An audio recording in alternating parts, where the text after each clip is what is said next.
is the first step in the 180 standards, is checking the filters. We're going to pull our 2-inch filters, and we're going to check for the integrity of the filter, make sure it's clean, and then we're going to put the filter back. Number 2, we're going to check air filter accumulation.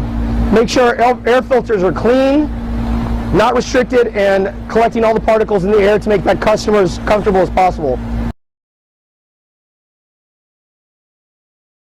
We're going to check the evaporator coil, because this system's kind of difficult to check the evaporator. You can only check it through this door. So we're going to take our flashlight, and we're going to take a look at our evaporator coil. And you know, it's kind of dirty in there. So we're going to have to clean that. Coil jet is a system that uses two reservoir tanks. One tank is the water, one tank is the chemical. You can use any tip sprayer you want. The number 4 procedure on our ASHRAE 180 standards, which is check our control system, which we're going to have to go downstairs to do. We're going to adjust the thermostat and check for proper operation. We're going to check our drain trap, make sure it's operating properly, and we're draining our water. That's number 5 on our list. Number 6 on our ASHRAE 180 standards is to check proper operation of our condenser coils and evaporator coils. Make sure the fins have integrity, they're not flaking, and the reason they usually flake is due to excessive chemicals not being rinsed. The acid then making a flaky surface that literally you can brush off with your hands. So we're going to check for integrity of the condenser and evaporator coils. Operation number 7 on the ASHRAE 180 standards is to check the contactor for pitting. We don't want pitting because we don't want that high amperage that comes with a pitted contactor, causing compressor failure and excessive energy usage.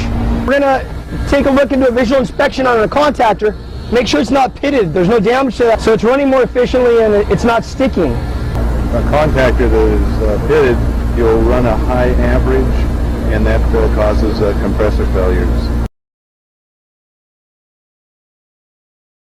Procedure number 8 on the ASHRAE 180 standards is to check our fan blade for excessive vibration, making sure we're moving enough air across the condenser coil to displace the heat into the atmosphere. When we have a vibration, we know there's an adjustment we need to make to the blade because it's creating a vibration due to the RPMs turning so fast. As a kid, you know, I was always taught to take $1 and stick it on the coil. Now I got $100. I got bigger, kid. And see if it would hold itself in to the coil. And that's a little trick we used when I was a kid to make sure we had enough air pulling across the coil. We want to make sure we have enough air coming across the coil and we can feel the heat displacement coming off the condenser. So that's what we're feeling right now. Larry's there feeling the heat coming off the condenser. Procedure number 9 on the ASHRAE 180 standards is to check the refrigerant charge adjustment. Make sure our superheat is correct using our return or supply, air temperatures, our suction or liquid temperatures, and our suction and liquid pressures. We're now going to check our suction and liquid line temperature. The system's been running for 15 minutes, so we're in a good state right here. I can see we have 64 on the low at a 38-degree temperature. So we have 26 degrees of superheat. Adjusting the evaporator fan, pulley, and wheel, we can adjust how much air goes across the coil. So we're going to make an adjustment to that, and we're going to drop those temperatures. Procedure number 10 on our ASHRAE 180 standards is to check our drive alignment and pulley. We're going to make sure that our belt and pulley are aligned. They're not off-centered or off-kilt to create too much tension on the motor and the belt, causing unnecessary failures. We want to make sure we have the power off as to not suck the insulation into the system. So we're going to make sure we have power off, and we're going to remove the door. We're going to go ahead and turn the unit back on. This one.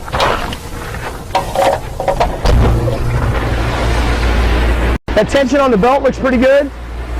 And this is where we would make our adjustment right here. So it looks to me like we're moving quite a bit of air. 20-degree temperature split between our return and supply. We have a 79-degree return and a 59-degree supply. So we're looking really good right there. You always want to make sure that you have every screw and every hole filled for integrity on the panels. We want a tight, secure box. We don't want to lose air. We never want to lose air through the panels. We don't want cold air or hot air getting out of our system. We want a tight, secure box, so we're going to make sure to check the integrity of the panels.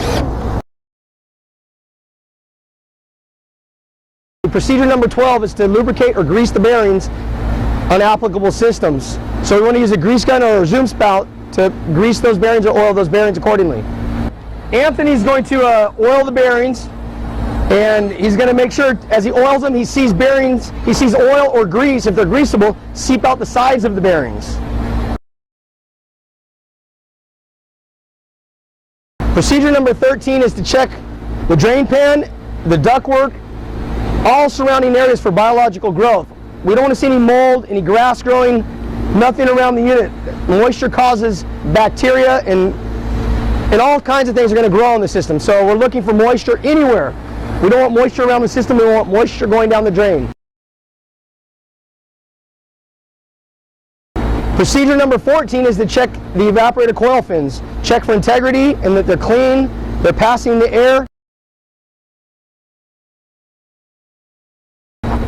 Procedure number 15 is to inspect the coil for carryover that's carrying into the store, running down our coils past our drain pan and dripping into the store.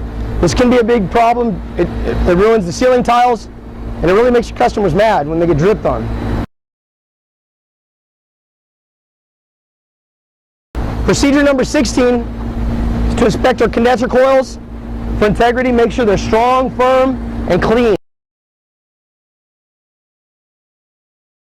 Procedure number 17 is a visual inspection for moisture around the unit.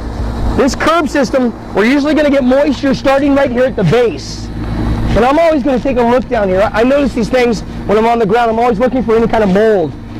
That's the clue, the telltale sign we have a moisture problem.